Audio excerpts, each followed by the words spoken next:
Hello, welcome back. Consultative selling is a sales method that focuses on the needs of the market. It's about finding ways to generate value for potential customers, making everything revolve around your customer's business problems and challenges, not around your product or service or your sales goals. The emphasis is on what the potential customer needs from the seller, not on what the seller needs from the customer. It's paying attention to the solution that the customer needs to buy, not to what I need to sell. Do you accept the challenge? This method of sale is called consultative selling because the client perceives the seller as someone trustworthy in order to receive information and advice. That is, he seeks someone to advise him. The seller, therefore, acts as the client's consultant or advisor, hence the name consultative sale. Put your focus on helping the client in the best way and on maximizing their satisfaction with the project. New sales will come along, also with referrals that will generate happy clients. SPIN is a sales method developed by Neil Rackham, father of consultative selling, to increase the business success rate. It is based on prioritizing what the needs or business problems of the clients that solve your solutions are. What does the acronym SPIN stand for? The S is for situation. These are questions that seek to understand the current priorities of the account, its type of business, its industry, in order to understand it better. The P uncovers the problems that you can solve with your solution. If you cannot solve the difficulties of the account, there is no sale possible.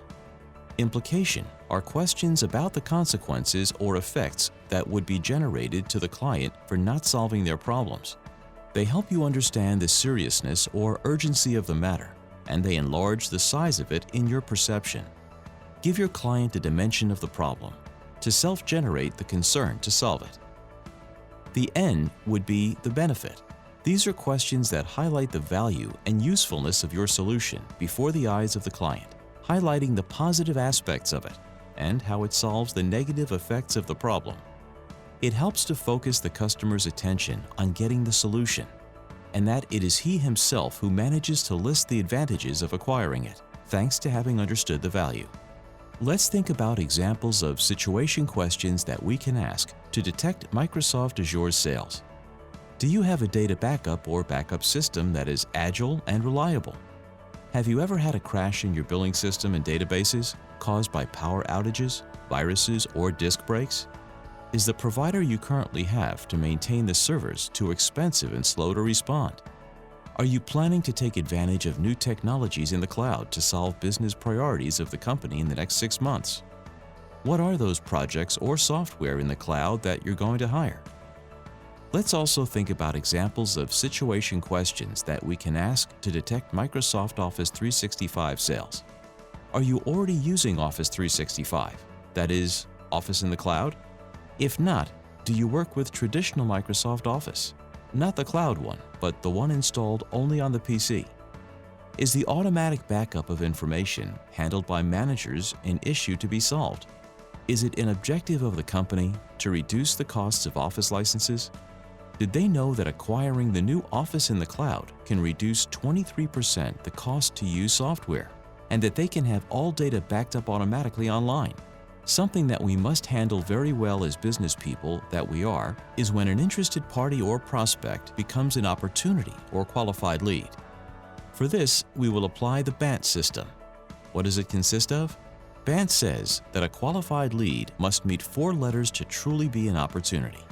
That of B is for budget. It is to be clear how much money your prospect is willing to invest. The A is for authority. When you know who the main decision makers are, those who approve the budget and the proposal. N for need. Is that requirement or challenge an urgent pain or business priority for the account? The T is for term. The need must be hot. That is to say that the account has proposed to solve the problem in less than 6 months. It is also important that we align our vision on the famous sales funnel. When we know that there is a market for our solutions, but we do not know who those accounts are, we can say that we are at 0% raising awareness about a specific but unknown universe. A clear example of this is advertising on Google. We can target our ads with keywords, for example, to sell a CRM for software companies. We know that we will mostly reach executives of software companies searching the internet for the word CRM, but we do not know which accounts they belong to and if they really want a solution. Applying a combination of market intelligence and digital marketing tactics, we can get to know the name of those companies. We can say that here we are in the 5% of sales cycles, which we will call suspects, since we know that they are members of the target market for software companies suspected of applying for the purchase of our CRM solution. Once we confirm that these suspects meet the business profile, for example, we define that they have at least 25 employees so that it makes sense to invest in a CRM like ours. We will say that we have a prospect and the degree of progress of the cycle will be at 10%. We will also call prospect to an interested party obtained by LinkedIn. As we are going to see later, it is a tool that allows us to filter the industries and employee ranges, really gaining a lot of agility in the task of prospection or demand generation. When a prospect meets at least 1 to 2 letters of the band, they are able to be referred to sales for review. We are at a 15% of the sales cycle, and we will call it MQL, Marketing Qualified Lead, or Marketing Approved Opportunity. When sales accepts receiving the lead to analyze and advance in some first introductory conversations, we'll call it SQL, or Sales Qualified Lead. We are at 20%. Once the commercial manager confirms at least 3 to 4 letters of the band, we will convert the lead into an opportunity to be worked with all the energy, considering the cycle is 25% complete. This approved lead is called SAL, Sales Approved Lead. Generally in companies, prospects are managed by marketing assistants, MQLs, by a telemarketer figure currently called SDR, or Sales Development Representative, and as from SQL, by account executives. With this Extendo program, you will learn to carry the cycle from 0 to 20% within the LinkedIn Sales Navigator tool, from the awareness stage to the SQL stage, which is the lead approved by sales to start a commercial survey process. If you like these definitions about the different stages in the sales cycle, share them with your sales team. It is very important that everyone has the same vision about what we call an MQL and what we call an SQL or a SAL. Getting those people responsible for generating leads, that is marketing, and those responsible for confirming those leads, that is salespeople, commit to respect these definitions, will make your business cycle flow in a more agile and harmonious way, and a better teamwork spirit will be built. This will surely be translated into higher sales results and professional satisfaction. The B2B social selling. What is it based on? 75% of B2B buyers are influenced by social media, according to IDC's social buying study. 84% of C and VP shoppers use social media to shop.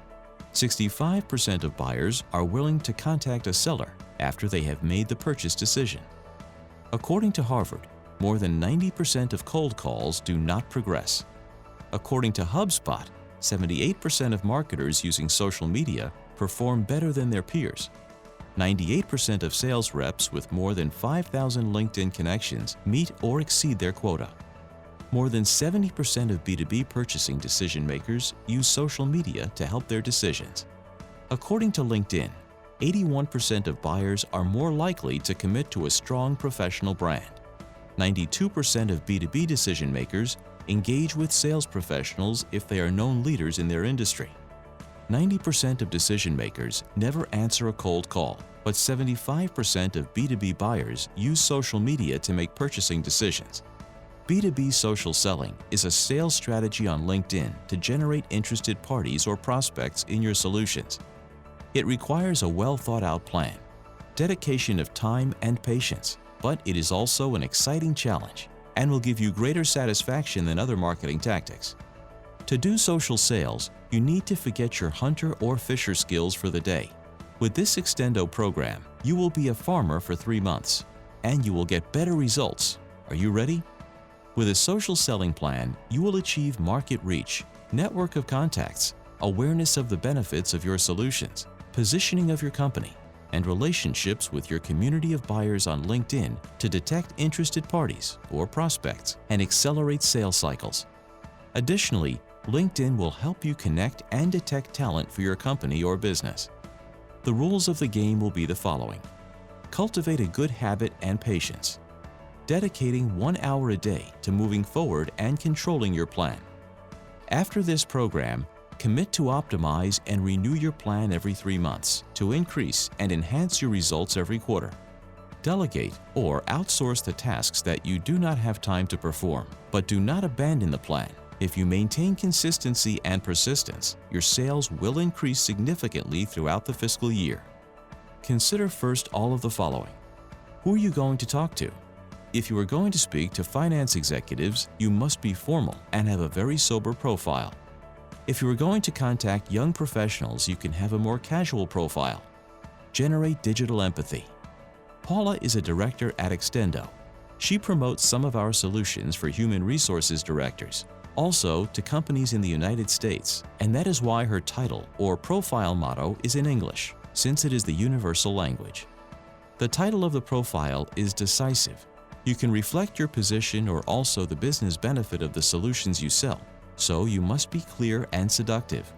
Now, pay attention to the photo. It is very important. A smiling close-up that you see over the shoulders is enough, not the whole body. Make sure there is good light. A background wall that makes a color contrast is recommended. A white wall is always better, so that your face stands out, because when people receive the invitation to connect many times, they do not open your profile. To accept the invitation, they are based on what your role or profile title transmits and your photo. This is why a close-up is also good. If you put a full-length photo, your face will not look good. As a background image for your profile, you can put one that you like, but that has to do with your activity or profession. If you are fully dedicated to doing business, do not put the image of an island in the Caribbean.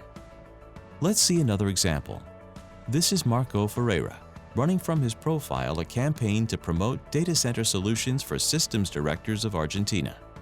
We also note that your slogan or title reflects the benefit you can bring to this community of buyers. Exponential transformation solutions for leading companies.